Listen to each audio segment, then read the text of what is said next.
There we go. Good evening. I'd like to welcome you to the Wadsworth City School District Board of Education regular meeting for December 8th, 2025. If you'll stand and join me in the pledge. I pledge allegiance to the flag of the United States of America and to the republic for which it stands, one nation, under God, indivisible, with liberty and justice for all. Roll call, Mr. Beeman. Julie Beatty. Here. Amanda Gordon. Here. Jill Stevens. Here. Tim Beck. Here. Gary McComas. Here. Ava Canada. Here. Okay, in our board packet, we had the minutes from the last meeting, so I'd like to get a motion and second for approval and signing of the minutes. So moved. Second. Roll call, Mr. Beeman. Amanda Gordon. Aye. Jill Stevens. Aye. Tim Beck. Aye. Gary McComas. Aye. Julie Beatty. Aye. Okay, moving on to student and staff recognition. Dr. Hill. Thank you, President Gordon. At this time, I ask for our Students of the Month and principals to please make their way backstage. Board, when we finish with Student of the Month recognition, we'll reconvene on stage for some discussion items. Thank you.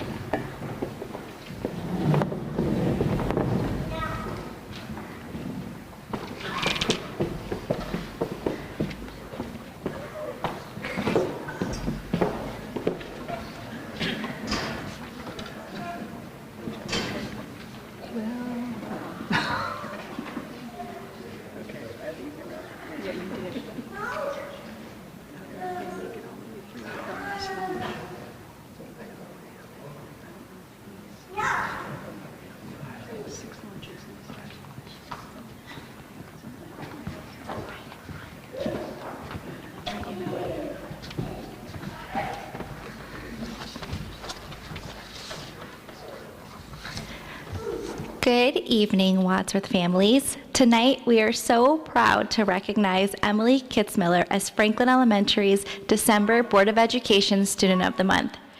Emily is an incredible student and a true role model at Franklin Elementary. She leads by example every single day, showing kindness, responsibility, and a genuine willingness to help others. Emily works hard, puts forth her best effort, and consistently pushes herself to grow and succeed. She looks out for her classmates, supports her peers with patience and positivity, and truly embodies everything we hope to see in a Franklin student. We will certainly miss her when she moves on, but we are confident she will continue to shine as a leader wherever she goes. As we get to know Emily a little more, she shared that the person who has taught her the most is her mom.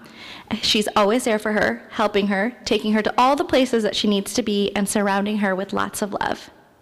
One of Emily's favorite Franklin memories is her time at Camp Christopher when she was in 3rd grade, where she spent the day outside learning about nature and having fun with her friends. In her classroom, her favorite subject is math, especially because she loves solving problems. Outside of school, she keeps busy with piano and soccer. Emily lives with her mom, dad, and brother, Grant, who also goes to Franklin, and she enjoys traveling and spending time together as a family. A recent highlight was their trip to Colorado this summer. When she has free time, she loves playing outside with her friends, being with her family, and reading books. If she were going to give advice to a new student coming to Franklin, she would simply just say, "It's awesome here." And if she could choose one word she hopes others will use to describe her, she hopes the word is kind, which I can see is a quality she truly demonstrates every single day. Emily, again, you are going to be missed so much, but you are going to shine wherever you go. It is my honor to congratulate Emily Kitzmiller, our December Student of the Month. Congratulations, Emily.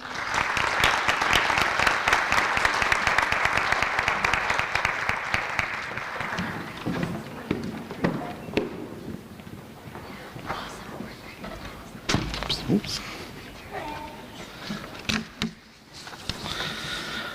Good evening, everyone. My name is Chris Dalka, and I'm the principal at Isham Elementary School. It is my honor tonight to recognize Clara Foote as Isham's 4th grade Student of the Month for the month of December. Clara is a leader in Miss Hake's 4th grade classroom. She is a quick learner, works hard, and always does her best. Her teachers describe her as respectful, responsible, and most importantly, kind to others. Clara enjoys reading books from the Harry Potter series. We are proud to recognize Clara as an Isham Board Student of the Month, as she truly exemplifies the qualities of an outstanding student. Clara shared that what she enjoys most about school are the teachers and her friends, who she says are all really kind. She especially enjoys learning, and math is one of her favorite subjects. What she loves most about Isham are all the fun activities she gets to participate in, like Bookmakers Club. Her most favorite subject is art, where she enjoys expressing herself creatively and being artistic. When she thinks about the future, Clara has a few ideas. She would like to work at an ice cream shop. Her favorite flavor is cotton candy, so she can enjoy ice cream on her breaks. Clara is clearly a thinker, because that's a very sound reasoning as to work at an ice cream shop. She also thinks about becoming a kindergarten teacher one day because she loves working with young children. Clara enjoys spending time with her 4-year-old brother and her younger cousins, and she loves helping them learn and play. Outside of school, she stays active with gymnastics and tumbling at Pinnacle, where she used to compete but now practices for fun. And she also plays soccer in the spring. She looks up to her teachers because of her interest in possibly becoming a teacher herself, and she admires her parents, who are both engineers. She appreciates their intelligence and loves math just like they do. If she could give advice to her kindergarten self, Clara says she would remind herself to pay attention in class. A simple piece of wisdom from a student who already sets such a strong example for others. Please join me in recognizing Clara Foote as Isham Elementary's December Student of the Month.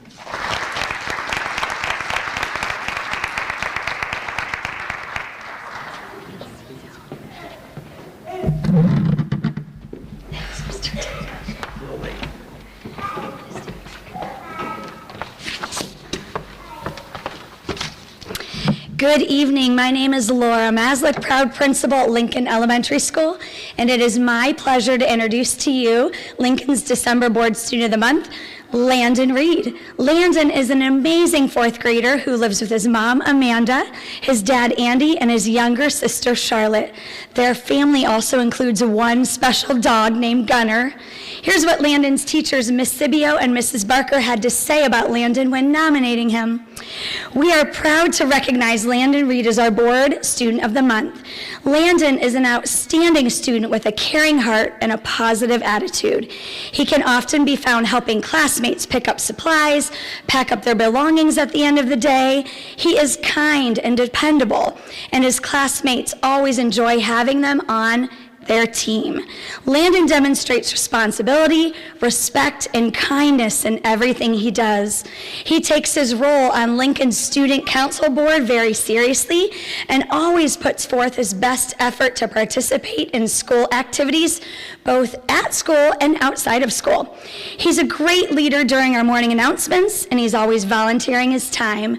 During our school-wide Veterans Day Assembly, Landon even created original artwork with a set of acrostic poems to honor and show appreciation for our veterans. He's always looking for ways to appreciate others, and he can be counted on to do the right thing even when no one's watching. Landon's favorite class at school? Physical education, where he especially enjoys learning with Mr. Nolan, who Landon says is very nice, tells the best dad jokes, and plans the most fun games. Angry Birds is one of Landon's favorite games to play in PE because he says he gets to have fun with his friends and gets a great workout. Outside of school, Landon stays very active. He plays in travel baseball for IVL, football in the Wadsworth Youth Program, and also enjoys playing video games. Landon values time with his family, and he said he loves going out to eat with them and watching movies. His favorite meal out? Pizza at Cranston, which I learned is in Doylestown, and dessert at Scoops, and his favorite during the holiday season is the famous Cousin Eddie's Sundae. I have to agree, Landon. He has 2 role models who inspire him both on and off the field. One is Myles Garrett of the Cleveland Browns because they play the same position, and Landon says he respects his hard work and dedication. His second role model, Jose Ramirez. They both play third base, and Landon truly admires the foundation he created to help children who want to play baseball but can't afford it. When asked for advice to new students at Lincoln, Landon said, "Have fun at school. Don't be afraid to raise your hand and ask questions. Teachers will always help you." What wonderful advice that truly reflects his positive attitude toward learning. Some of Landon's favorite memories at Lincoln include second grade with Mrs. Reeves when learning about holiday traditions around the world. They got to even bake foods from around the globe. And he said another unforgettable memory was riding in style to McDonald's after the readathon. Landon's dad got to drive the fire truck along with other first responders in our community. And of course, Landon says he will never forget the annual Pie the Principal Assembly where students get to make Mrs. Maslick very messy. He says it's one of his favorite traditions. As Landon prepares for his transition to Wadsworth Intermediate School, he is excited to see friends from other buildings and experience new learning. While he'll miss the fun traditions and the memories of Lincoln, he is ready for this next chapter. Landon, we are so proud of you. Your positive attitude, leadership, and love for learning all make Lincoln a better place. Will you please join me in congratulating Landon Reed?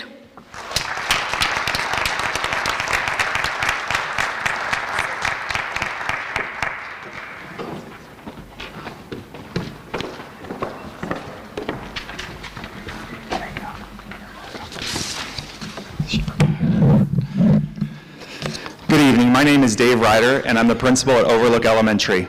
This evening, I have the pleasure of recognizing a very special student, Claire Schaefer, as Overlook Elementary's December Board Student of the Month. Mr. Vasey, Claire's fourth grade teacher, nominated her and said this: "Claire was nominated for Student of the Month due to her kindness, compassion, joyful personality, and a love for learning. Claire embodies everything that it means to be a Grizzly at Overlook. She is consistently celebrated for her kindness, compassion, and her genuine spirit. Her enthusiasm and curiosity for learning are contagious, as she loves to participate in class and dive into great discussions with her peers. Beyond academics, Claire excels in her extracurricular activities, including softball, basketball, and volleyball, consistently demonstrating responsibility and gratitude. What truly sets Claire apart is her determination and helpfulness to others. Claire never gives up, even when the task is tough. She's a wonderful peer, always willing to take time to work with a classmate who needs a little bit of extra help and support. Claire's wonderful personality and ability to connect with others make her an exceptional role model to all who meet her. The sky's the limit for you, Claire, and I have no doubt that you will succeed as a Wadsworth Grizzly and beyond. I'm so proud of you, Claire." Claire's love for learning shows in many ways. Her favorite subjects are reading and math. She enjoys writing short stories, learning new concepts, and being challenged academically. Claire is a preschool helper and also helps deliver the morning video announcements. When asked about her favorite Overlook teachers, she said, "All of them," and named her teachers starting in kindergarten with Miss Culbertson, first grade with Mrs. Berger, second grade Mrs. Curvin, third grade Mrs. Nichols and Mrs. Mandato, and now fourth grade with Mr. Vasey. Some of Claire's favorite memories at Overlook are the seasonal parties, especially Halloween, where she said the parades were the best. Claire is active outside the classroom as well. As mentioned earlier, she plays softball, volleyball, and basketball. She looks up to WNBA basketball player Caitlin Clark for her competitive spirit and for being a great teammate. Looking ahead, Claire aspires to become a registered nurse, a goal that aligns with her determination, compassion, and the drive to help others. Claire, we are so proud of you. Congratulations on being Overlook Elementary's December Board Student of the Month.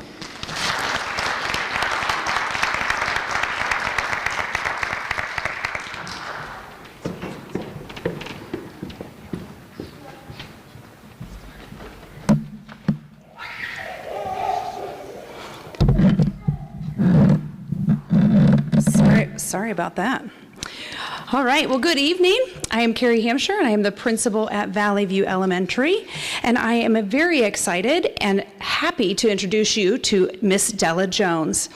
It is our pleasure to have her as our Student of the Month this month, and Miss Octella, her teacher, has decided that she wanted to write an acrostic poem to describe Della.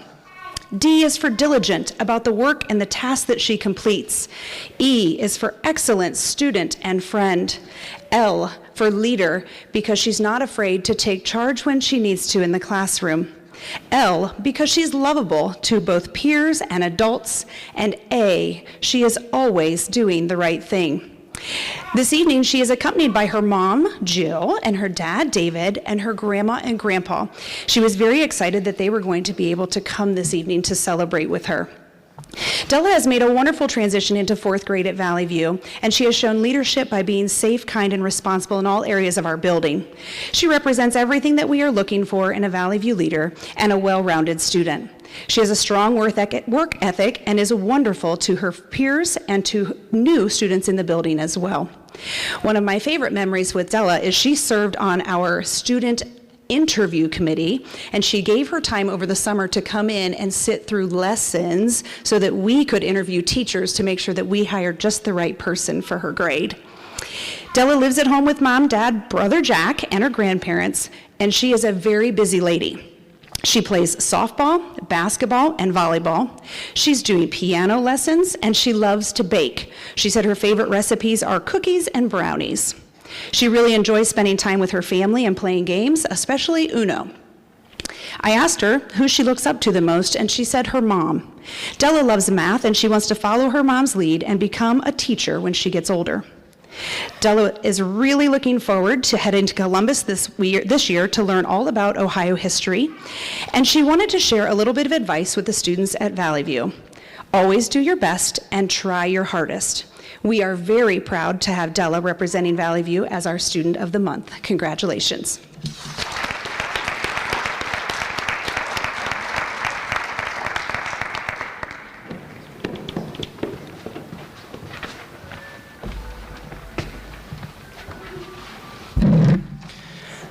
Hello and good evening, Board of Education and Wadsworth Community. I'm Brandon Cobb, Principal of Wadsworth Intermediate School. I'm here tonight to celebrate our December Board Student of the Month, Matt Calumetz. Matt is the son of Alicia and Justin Calumetz, and he's also here tonight with Sister Quinn and Grandma. Matt is a 5th grader and was nominated by his teachers, Mrs. Adams, Mrs. Nimzura, and Mr. Shanker. Here's what his teachers had to say. Matt exemplifies the qualities of Student of the Month on a daily basis. He is determined, and he's a hardworking student who excels in all subject areas. He has a strong desire to learn, is a sponge in the classroom, and thrives with challenges and higher level thinking. Matt has a kind demeanor and is a friend to all. He has a gentle spirit that shines bright in the classroom. He is eager to be successful in all areas of his life, and he's willing to go the extra mile to make that happen. He welcomes each day with a positive attitude. Matt's future is very bright, just like his smile. And we feel very lucky to have the opportunity to be a small part of this journey along the way. Congratulations, Matt, on this very deserving award. Please help me congratulate WIS December Board Student of the Month, Matt Calumetz.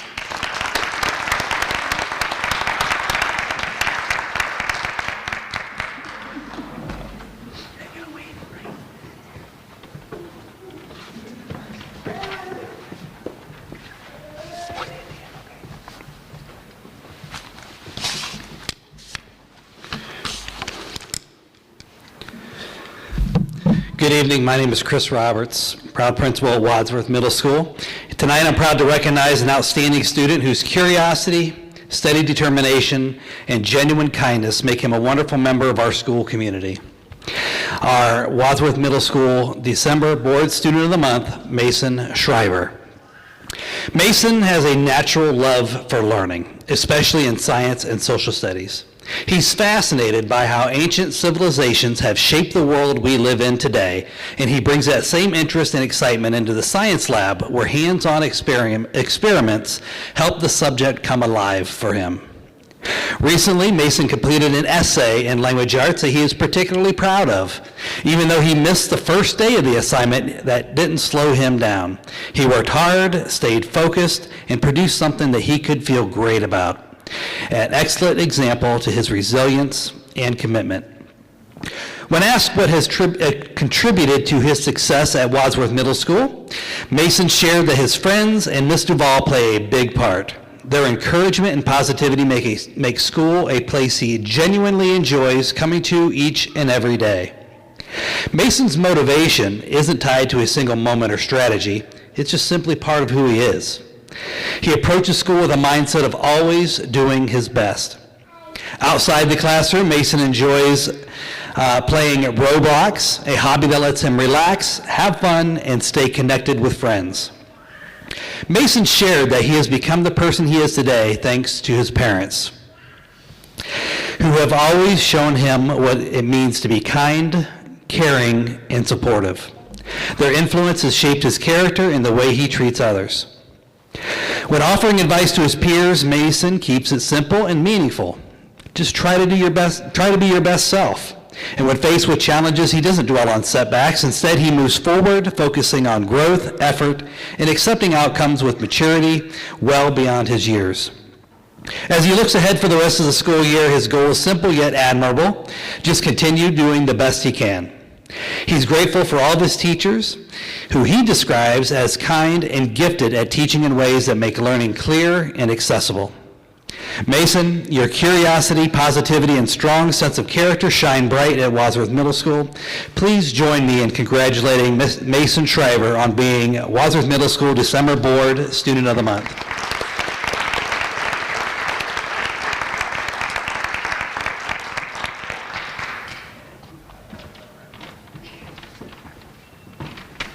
Hi, Eva.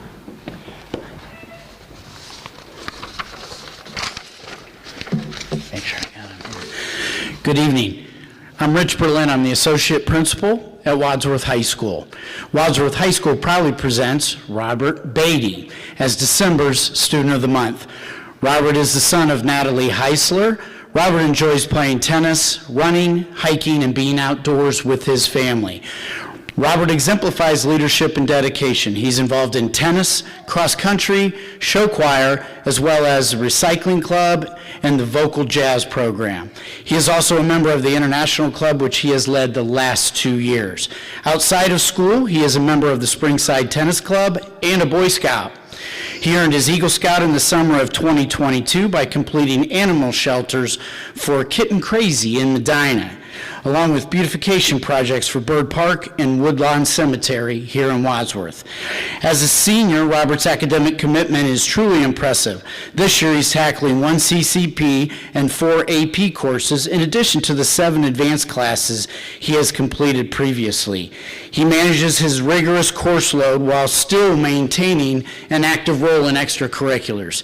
This, combined with an outstanding 4.34 GPA, is a clear reflection of his dedication to his education. One of Robert's teachers, Mr. Jason Knapp, had this to say: Robert Beatty has been one of my great students in history class. He brings awesome enthusiasm and energy to the classroom. He works very hard, and his achievement is to be commended. After graduating from high school, Robert has committed to attend Ohio Wesleyan University to pursue a double major in environmental studies and business. He loves his Wadsworth High School community because of the support and opportunities that are provided to all students. Please join me in congratulating Robert Beatty.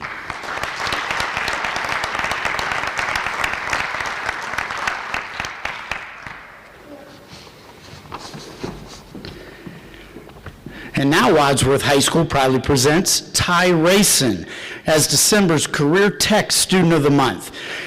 Ty is the son of Brian Rayson and Diana Rayson. He enjoys robotics, disc golf, basketball, and playing cards with his family. Ty is a highly accomplished student at Wadsworth High School, demonstrating excellence both inside and outside the classroom. He is a member of the track team and the esports team.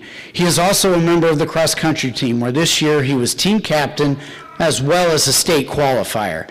He has earned an Academic All-Ohio Award and the AP Scholar Award. When he graduates this spring, Ty will have completed 3 AP courses and 5 CCP courses. As a member of the Engineering Compact, Ty has worked closely with Mr. Kip Shipley, who says, Ty is a very positive young man who consistently goes above and beyond to help his classmates while also serving as a leader in everything he does. His exceptional abilities, strong work ethic, and outstanding character are evident in the way he approaches every task, with enthusiasm, responsibility, and genuine care for those around him. Ty leads by example, contributes meaningfully to group efforts, and enhances the learning environment through his kindness and initiative. Throughout his 4 years at Wadsworth High School and his career tech program, Ty has maintained an impressive 4.42 GPA while still finding the time to volunteer with fifth graders to build and race CO2-powered cars. Ty has had a positive impact on Wadsworth High School. His math teacher, Mrs. Allison Parsons, noted that Ty is a true leader in our classroom, as evidenced by his exemplary character and strong work ethic. He is also willing to help his peers. He asks insightful questions and is interested in applying what he learns outside the classroom. After graduation, Ty plans to study electrical engineering at the University of Cincinnati. He has enjoyed his time at WHS, emphasizing that it is a welcoming and inspiring community where students and staff come together to learn, grow, and support one another. He is proud to be a part of the community that values both achievement and connection. Please join me in congratulating Ty Rayson.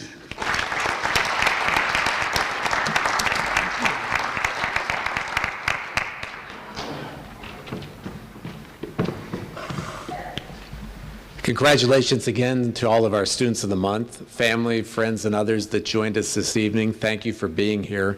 We're going to transition into the business portion of the board meeting, and while all of you are more than welcome to stay, if you came just for the Student of the Month ceremony, you're welcome to leave at this time. Thank you.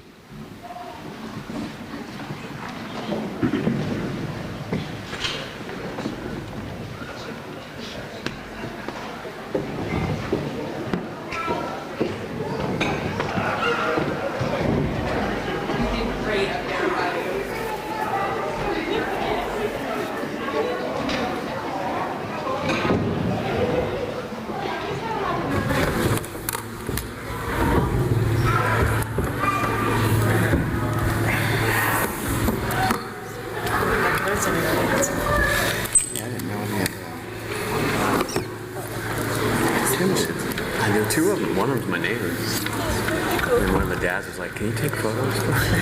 Yes. Didn't bring my telephone. Give it another second here. I love how the kids' faces light up when they say grandma, grandpa are here and stuff like that.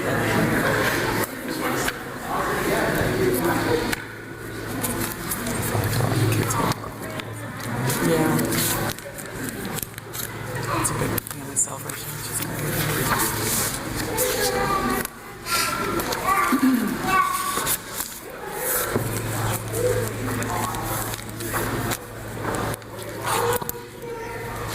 Okay, I think we're good to continue. We'll move on to administrative discussion items. Dr. Hill. Thank you, President Gordon. The first item tonight is revisiting the draft strategic plan. At our last meeting, you had discussion about the draft items, and it asked for us to distribute a survey on the draft to our community. We did, after that last meeting, send that out. We have a community email list that's got a little less than 6,400 email addresses on it. It then also, in addition to that list, went to all of our current parents and guardians, which is probably somewhere around 7,000 to 8,000 additional email addresses. Sent it to all employees of the district.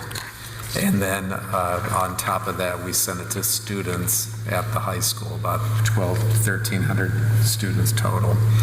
So on that survey, you've had the opportunity to be able to review the feedback received. We received 44 responses, so that's not a lot collectively when you look at the number of people this went out to. I will tell you, when I looked back 5 years ago, this is more than double the amount of responses we received at that time on the draft of the strategic plan. Just a very high level overview. 83% are in agreement with what's in the plan for the next 5 years. 17% indicate that they have other thoughts in relation to things that we should be focusing on. So the goal tonight is just to see if there's any revisions that you would like to see made to the draft plan. before the plan is brought back to you for your consideration to approve at your January regular meeting.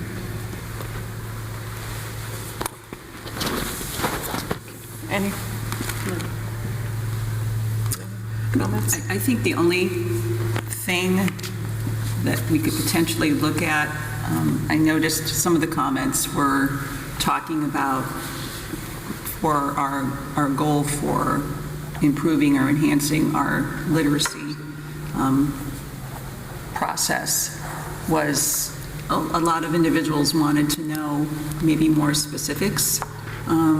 They talked about, how are we measuring our success in this area, and maybe just the appropriate thing to do would be to share meeting minutes with the public as a whole, as opposed to just the academic council committee, so people can see what we've talked about, what we're currently doing, what enhancements we are talking about making, and then when we are finished with our communication and come to a final outcome, I guess just share what enhancements we're going to be making.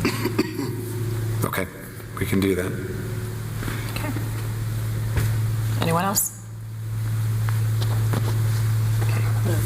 We would like to thank those that did take the time to respond. We appreciate it.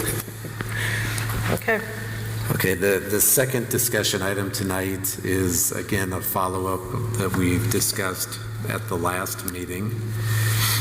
So as Doug and I shared last time, based upon our most recent financial forecast, their revised code requires that we get placed into what's called fiscal precaution status, because we're showing a deficit in the second year out in the forecast.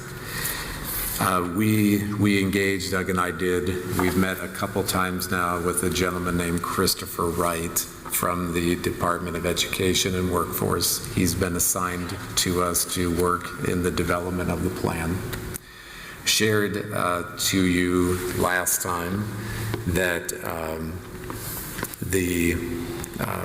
what the requirements of the plan are, that we have to be able to show how we're eliminating the $6.7 million deficit in fiscal year 28. While we can allude to the potential to ask for additional community support through a ballot, some type of ballot initiative if you choose to, our plan to eliminate that fiscal year 28 deficit cannot include increased revenue from a ballot initiative, because the outcome is not in your control.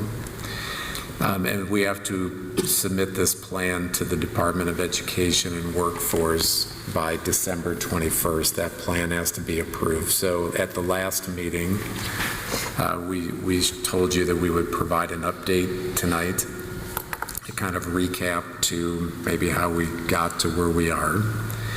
And then the goal is to bring a plan to you for approval at the special meeting that you have scheduled for December 18th at 4 p.m. So a couple things here, and then Doug's going to jump in, but I want to kind of go through, not only for the purpose of those in attendance tonight, but those that may watch this meeting online as well. What the challenges that we see with the process is that this plan for a deficit 2 fiscal years out appears to be a newer requirement. As an example, when you decided to ask the community for additional support in 2021, which was fiscal year 22, the board approved 5-year forecast at that point in time showed deficits both in fiscal year 24 and 25, and no plan was required by the department.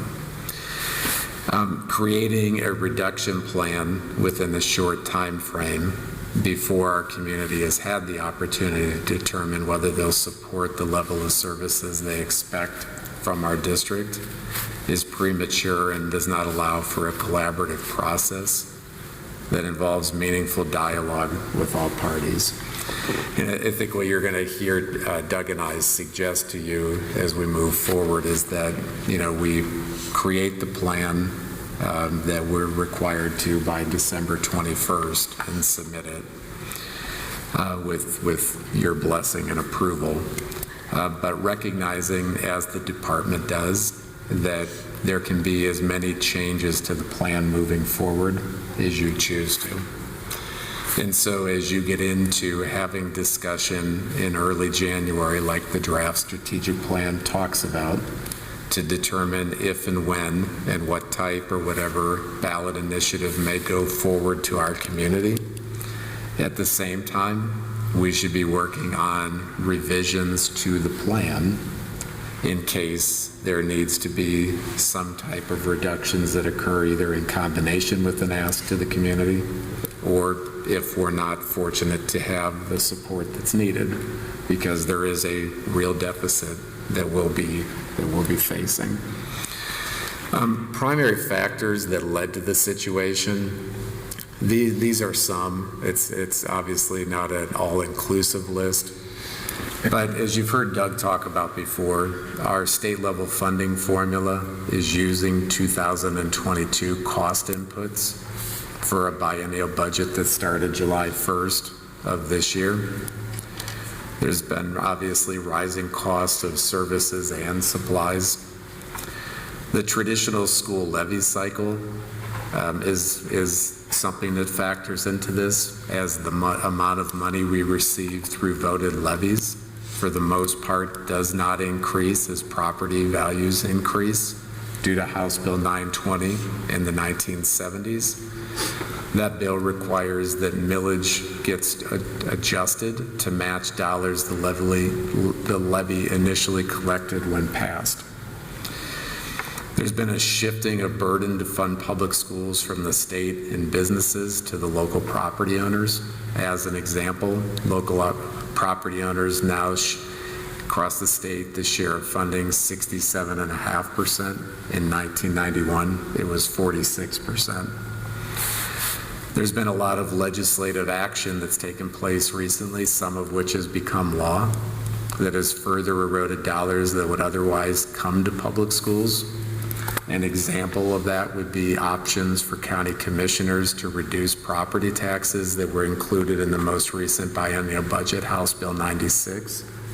As you know, as you passed a resolution back in October, I believe it was, our district will be impacted by that decision to enact the piggyback on the homestead exemption to what we believe will amount, with the projections given by the county, to about a $555,000 loss next year.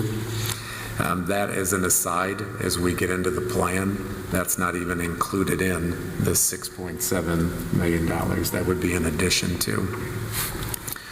And then our district has been deficit spending, meaning our expenses exceed total revenue, since the 2023-24 school year. That deficit spending has eroded away the carryover cash balance that was built up after the passage of our last operating levy in 2021. That's the levy cycle that we mentioned. You've heard Doug talk about that numerous times, that we're kind of on the backside of our levy cycle now, which is not to be unexpected. That's the way that funding works here, with the way laws are set up in our state. I want to reiterate here what you heard us talk about last month. This is not an unexpected situation. We've been talking about this with our employees too, as early as convocation in August of 2024. You, the board, have engaged in discussions on this over the years. Most notably, you held special meetings to discuss this type of stuff in January of this year. You chose to wait at that point to see what happened with the state biennial budget before deciding how to proceed, because these different versions of the budget had such large swings in what that would mean for our school district. As an example, the administration's proposal that came out initially in the end of January called for us to have a $2.5 million loss over the course of the 2 years. Other versions of that budget along the way showed us gaining almost $2.5 million. And at the end of the day, when it was all said and done at the beginning of July, end of June, we ended up a few $100,000 to the positive for 2 years. You've continued to take actions to reduce staffing through attrition as our enrollment has decreased. I think we reduced 8 teaching positions this current school year that we're in.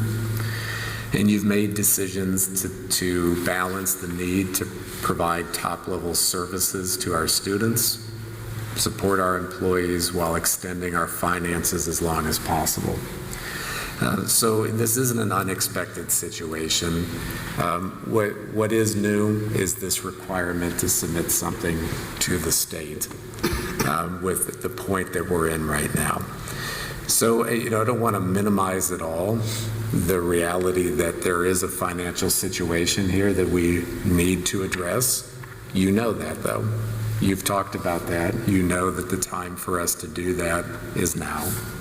And so those plans through the strategic plan and other things, those conversations will happen and timelines will be followed with whatever it is that you decide on how you would like to proceed.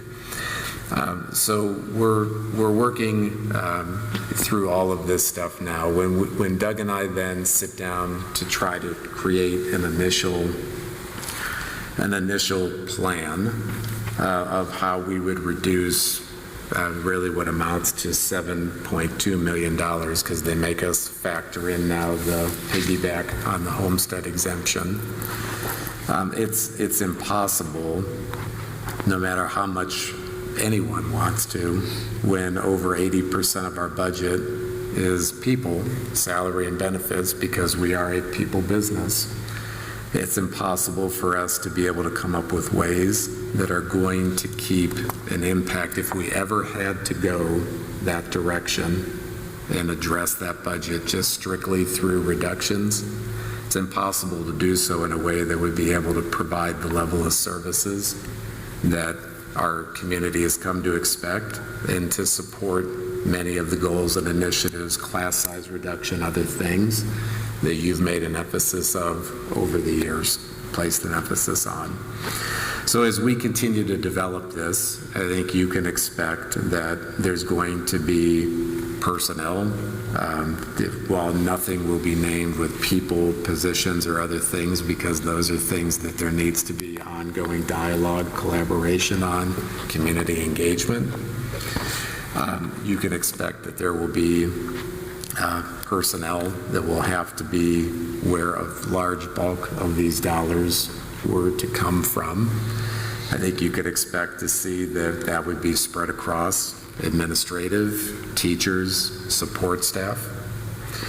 I think it would be reasonable for us as we look at areas where there could actually be increased revenue outside of a ballot initiative. There's not a lot of areas for that. But the areas that we do have right now that would probably need to have discussion would be the activity assessment fee, the rental fees that we charge to community groups to use the facilities, class fees. I think as we have the discussions, we would look at where is it that our district is exceeding the minimum of what the state's requiring. So areas like transportation jump out. The minimum for transportation, according to the law, is 2 miles or more from your school that you're assigned for kindergarten through 8th grade, and at the high school level, from the actual high school building to a career tech program. Again, and as we go through this, one of the reasons that the process feels so backwards to me is in no way, shape, or form are we going through and listing off this stuff tonight to in any way come across as some kind of a threat to anybody. It's just a reality of what we're being asked to do as we consider all of these different things. There's stuff that we have to look at. You made a decision a few years ago when we fully moved over to online fees and tried to really push the use of people paying online for school fees and lunches and tickets and stuff. to absorb costs of the user cost rather than have the users pay those processing fees. We look at where we have large dollar spends, Chromebooks, non-competition related field trips, some of our department budgets, bus purchases, textbook purchases. And the textbook's a little tricky because most of that stuff now is online. And so where it used to be, if we delayed textbooks, that would be true dollar for dollar savings with what you have forecasted in the budget. That's not the case anymore. Our licensing for textbooks are by the year now, pretty much. And so if we get into, let's say we delay a couple years on a cycle, it's not full savings. We're going to have to pay for license to extend out what we currently have. And as you may imagine, buying 1 year or 2 year for a license is not as cost effective as when you're buying 5 or 7 years for a license at the same time. So those are a lot of the areas that we're looking at that in some way, shape, or form are going to have to probably be part of the plan that gets put together that you have to take action on on December 18th so that we can meet this December 21st deadline. I will say we did ask with a new Board of Education member coming on in January, we asked if there's the possibility that we could get a delay on this plan being submitted. And we were told that while we could always ask, another district had just asked for the same reason and they were denied. So this December deadline feels like it's a hard deadline with the state. But I do want to stress the importance of, I really feel like this plan for December 21st is just a starting point for discussion, and that those real discussions on what all looks like if we were to ever have to move forward with things are things that will take effect in full force as we move into the new year. Doug, is there anything you'd like to add? Well, first I want to say that your summary was excellent, so I'm glad to see that somebody is paying attention. I think you hit on a lot of the things that we've been discussing for the past 6, 12, 18 months related to our financial picture, with the funding from the state being at fiscal year 22 levels and the limitations on the growth of our local property tax levies being limited due to House Bill 920, and now the pending bill that's out there, House Bill 335, that will further limit the one area that we did get growth on, which is our inside millage. House Bill 335 wants to limit the growth on inside millage to a CBT inflator factor, as opposed to the increased in assessed valuation of our properties within the county that we just went through a reappraisal. So with all those factors, I think a lot of things that you hit on are accurate. We do have this plan that we'll share with you. It does have a lot of those things in there that Dr. Hill mentioned as far as reductions, personnel and non-personnel items. I do think that this process is not with the timelines that we would normally like to have, with a more collaborative process to be able to engage our stakeholders, board, community, administrators, teachers, staff, on where those reductions should be. But I also believe that it was a good exercise for us to go through to see the impact of what those reductions are going to need to be moving forward, especially if we don't secure additional revenue sources, which this plan does not take into account. So we can see the impact as we review this plan leading up to its adoption at the end of December, as far as the limitations and reductions that will need to be made for personnel and non-personnel related matters. Are there any questions for Doug or for me right now?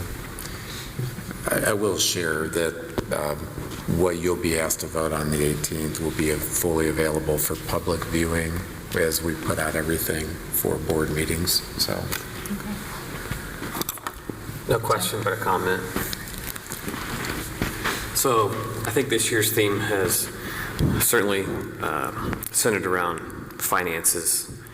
And I know the board and the administration have exerted a lot of time and energy trying to solve some financial problems, many based in hypotheticals, some based on expectations given by the state. And of course, it's important for us to be prepared. It just feels like that the goalposts are continually getting moved, and that there are impractical decisions being made that are outside of our control. Now, I think it's wise for us to be prepared and to discern what our best next steps are so that we can be financially responsible. I just wish we had a more feasible, practical financial solution in front of us that would be best for all of our citizens in Wadsworth and for our students. So I'm thankful for the time and energy that's been put into this. I'm just going to have to remain hopeful that those who are making decisions outside of our control will put our interest first, as well as every other public school in the state. Well said, Tim. Thank you. Anyone else? No, I just think we just need to continue being transparent as we are with all of the issues that we face in this district, and having that information, the full plan out there for the public to see and for people to ask questions and for us to answer them, I think is just very important. I would say the plan's probably 95% done. There's just a few minor tweaks that we need to make to it and get some additional clarification from each of you as far as how to move forward with exactly some of those things. But I mean, we'll definitely meet the deadline and have a plan that, as Andy said, will be a great starting point for us to discuss future revenue and revenue enhancements and expenditure reductions. Because I think even if we are successful with a ballot initiative, there's still going to need to be some parts of this plan that are initiated, because while we're focusing on the $6.7 million deficit that has now grown to 7.2, because we are required to incorporate the homestead piggyback into the new forecast. Since it's a known thing, we have to include that as a revenue reduction. So that $6.7 million is actually 7.2. While that's the focus of this plan, we also need to look at the fact that we're also deficit spending by over $10 million. So even if we reduce the deficit cash balance, we still haven't corrected the fact that we're deficit spending, and we're right back in the situation a year later, especially without an additional revenue source.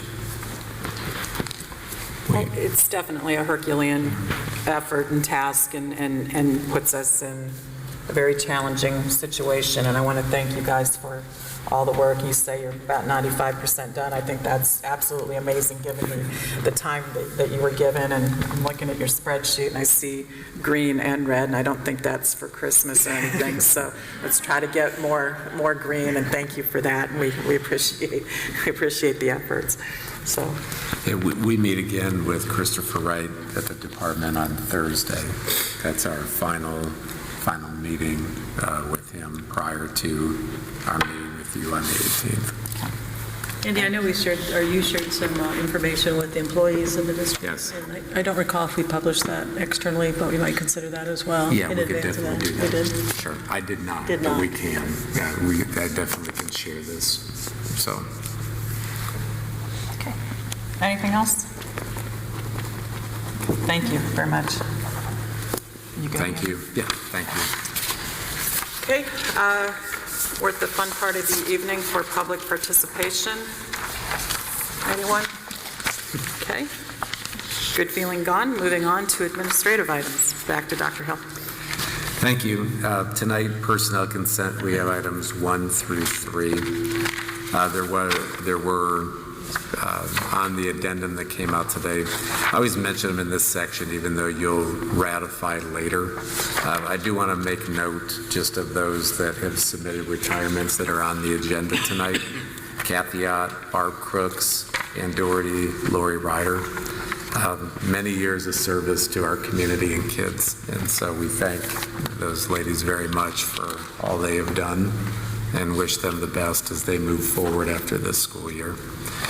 I'm happy to answer any questions that you have, but at this time, I recommend to you personnel consent items 1 through 3. Okay, may I get a motion from Gary and a second from somebody else? So moved. Second. Okay, any questions or discussion? Roll call, Doug. Jill Stevens. Aye. Tim Beck. Aye. Gary McComas. Aye.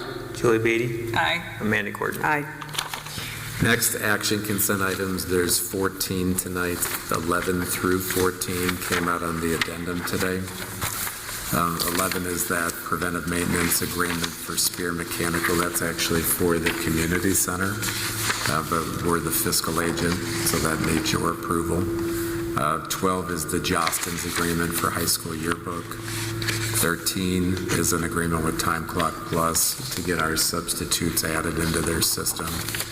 And then 14 is a memorandum of understanding with our Support Personnel Association on the topic of retire, rehire. I also want to take a moment to thank those listed in item 2, Adam Byers, Anita Hayden Long, Minutemen Ohio Comp, Blue Tip Festival Incorporated, WASA, the Wadsworth Amateur Soccer Association, and Mark Sandridge for their donations to our school district.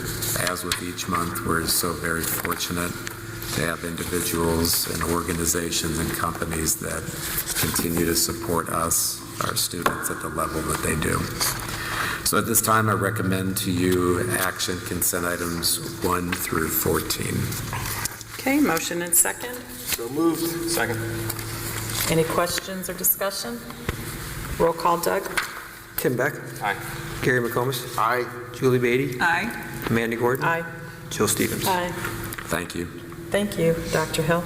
Okay, back to Doug for items of the treasurer.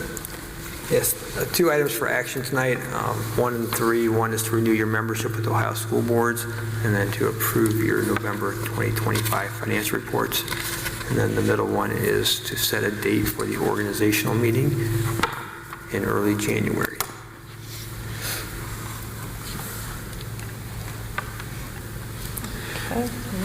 So with the organizational meeting, we usually attempt to do that as close to the beginning of the new year as possible. It's usually not waiting till the second Monday of the month. Yeah. Gary's calendar. Gary's good every night. How's your calendar? Tom Fisher, who will be joining us here tonight as well to chime in here on the discussion. I'm going to chime in with January 6th, Tuesday.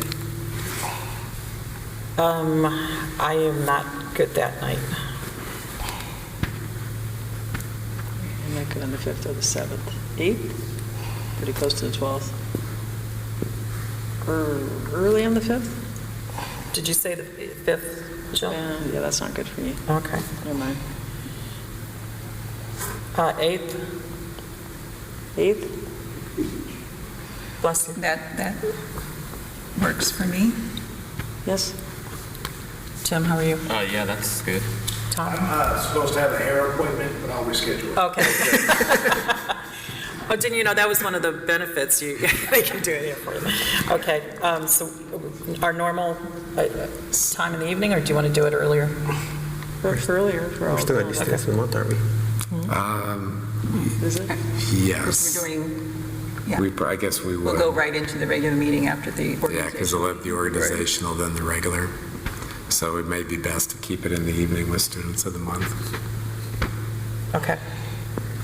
So Okay. Yeah. So we won't meet on the 12th, we'll meet on the 8th. Yeah, it'll be the 8th. January 8th at 7. And then you'll set the rest of the year's schedule at the organizational meeting. Okay. That's good. So January 8th at 7, Yep. Good. and then that'll be the organization. We'll follow it right away with the regular meeting. Okay. Okay. Great. Thank you. Thanks, Tom. Okay, then I think we need a motion and second for Doug's other items. So moved. Second. Any other questions or discussion? Roll call, Doug. Gary McComas. Aye. Julie Beatty. Aye. Amanda Gordon. Aye. Jill Stevens. Aye. Tim Beck. Aye. Okay, is that it, Doug? That is all. Okay, great, thank you. Okay, legislative update. Tim, this Tim and Tom thing's gonna Yeah. mess me up here, so I'm gonna start practicing that. Let's see. Well, the State House is in recess at the moment, so nothing's really happening right now. As Doug mentioned earlier, there are 4 property tax reform proposals that have passed both chambers and are on the governor's desk. So we will wait to see what he signs or not. Other than that, nothing really happening until January. That's probably good news, so thank you. So nothing really happened all of the year, but we'll let that go. If I could just make a couple quick comments. So of those 4 property tax reform proposals that have passed both chambers and are pending the governor's signature, there's only 2 of them that really impact us. So 2 of the bills directly deal with addressing the 20 mil floor that you've heard me talk about over and over and over again for the past couple of years. Those right now do not impact us. There is one that talks about the County Budget Commission's ability to reduce millage. That could impact us if our County Budget Commission would do that. And then the 4th one is House Bill 335 that I mentioned earlier that limits growth on inside millage. That will impact us moving forward. So just want to clarify that 2 of the 4 impact us, 2 of the 4 don't. Okay, thank you. Okay, moving on to board member items. Let's take care of 11A, and we have some on our addendum as well, the ratification of resignations. So if I could get a motion and a second for those. So moved. Second. Okay. I'd just like to personally make a comment with Mrs. Ann Doherty. She was my daughter's kindergarten teacher.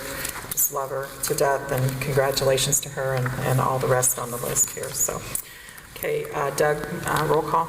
Julie Beatty. Aye. Amanda Gordon. Aye. Jill Stevens. Aye. Tim Beck. Aye. Gary McComas. Aye. Okay. Ava, do you want to go ahead?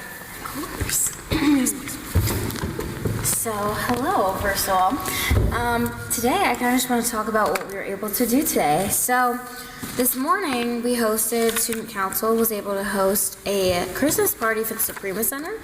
One of the biggest events was today there were 275 members, which is their biggest to date, and we had a snowball fight. So that was fun. I got hit in the head quite a few times, but I think they enjoyed it quite a bit.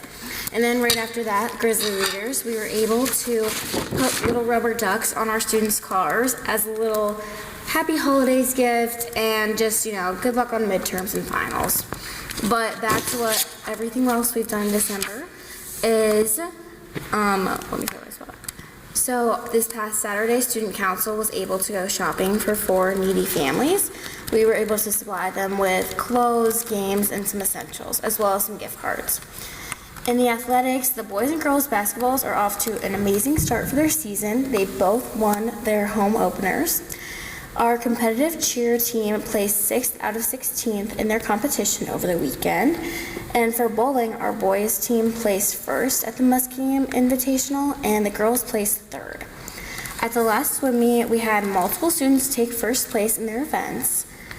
And I think that's really it for the athletics. They're doing amazing so far. In the arts, we are quite busy. Rhythm and Red has been on holiday tour all week, and they will continue to visit all of our elementary schools and many other local establishments, including the Suprema Center and the Galaxy. Royal Sensation, our new choir, will perform at 4 different nursing homes next week to finish off the holiday tour. The winter comedy just happened this past weekend. It was called the Holiday Wonderthon. If you weren't able to see it, it was amazing. They took 6 classic holiday stories and mashed it all into one comedy, and I thought it was truly hilarious. And then our choir holiday concert will be this week on the 11th and 12th. Please come support if you can. And band will be having their concert on the 15th. It'll be 6th grade through the high school.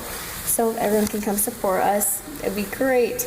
It's been quite the busy month, as you all probably know, but I think we're up to some amazing things. That's all I have.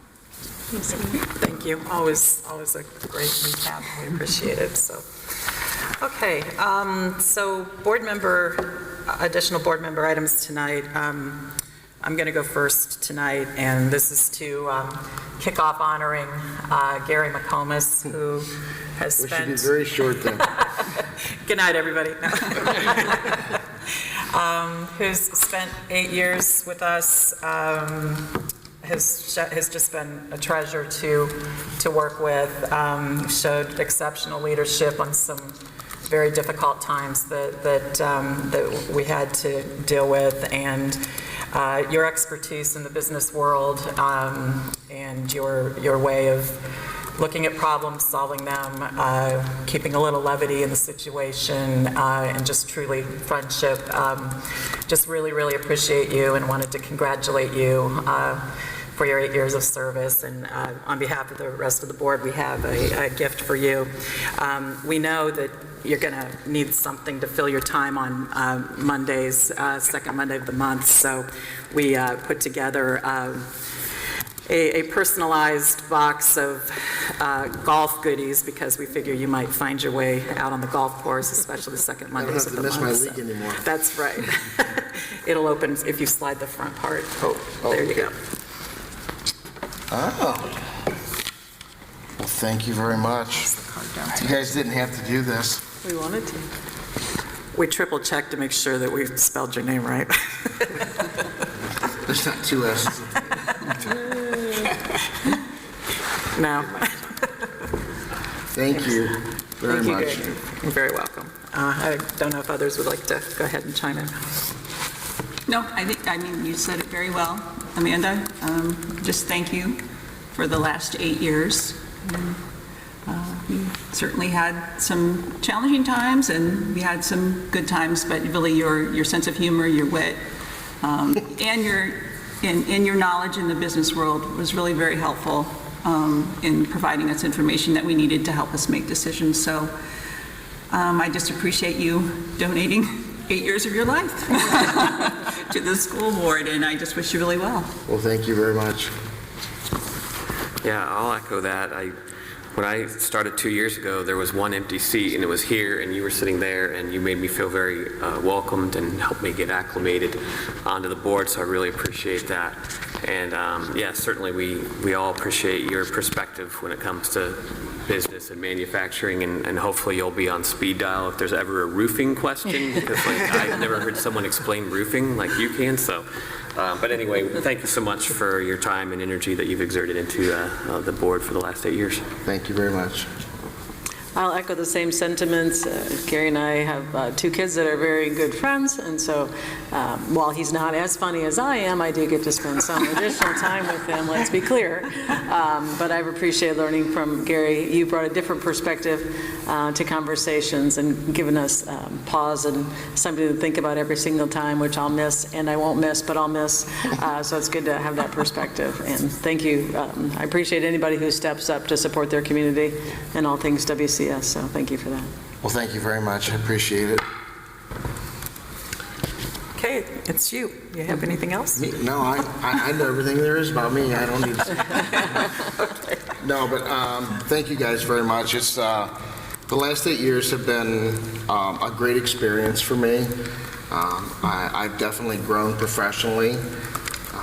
I've read more school law than I've wished I never would have had to have. However, the fact that I didn't want to become a lawyer, I was right about not doing that. But very proud of what we've done. In the 8 years I've been here, we've covered a lot of ground. And like Julie said, some good, some bad. But I've been very proud of how we always stood together as a board. We would have our differences behind the scenes and united in the front. And that was very important. And some of those things we probably wouldn't have gotten through without that type of relationships. Agreed. So, Exactly right. Again, going to miss people, but I'm not going to miss you because I still see you guys all the time. But I'm looking forward to what you guys will do, continue moving on. We've got, you guys got a little bit of a hurdle in front of you here, and government's doing their classic move and making it more difficult than they have to. But you guys will persevere. You'll get through it. Things will be just fine, I'm sure. Thanks, Gary. Thank you. Thanks. I appreciate it.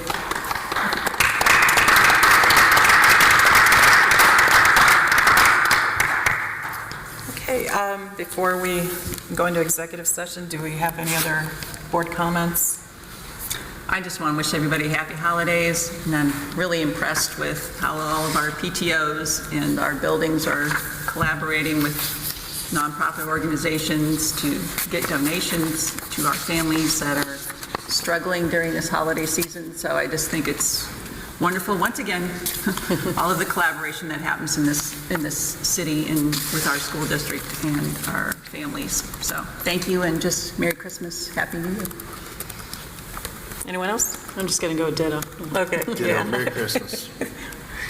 Great big ditto for everybody. Okay, we're going to go ahead and retire into executive session for purposes of A2, D, and E. If we could get a motion in a second to do that. So moved. One more time. Second. Okay, roll call. Amanda Gordon. Aye.